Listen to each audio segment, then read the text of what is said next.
Halo teman-teman semuanya, Assalamualaikum. Ketemu lagi di channelnya Estianing Room. Saya kali ini mau makeover kursi makan saya. Dan ini ada bahannya, busa lembaran. Juga ada kulit sofa sintetis.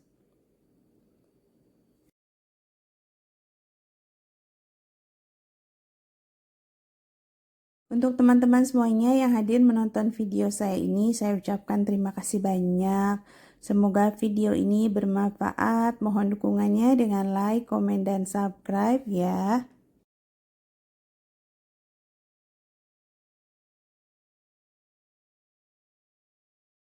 Jadi kegiatan saya hari ini sebagai ibu RT adalah ini. Sudah lama ya saya tuh mau makeover kursi makan saya ini.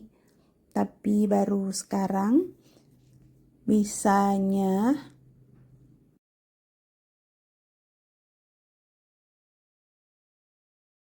Kulit sofanya ditarik ke belakang untuk di staples. Nah, biar lebih mudah tidak langsung jatuh karena ini agak susah ya nariknya. Jadi saya kasih lem dulu.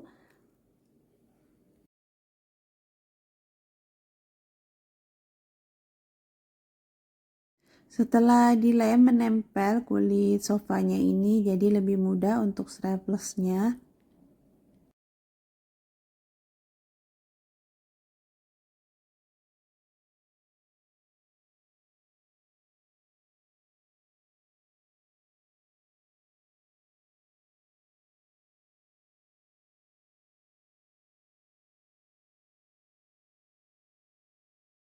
Saya gunakan busanya 2 lapis biar lebih tebal, lebih enak didudukinnya juga lebih cantik.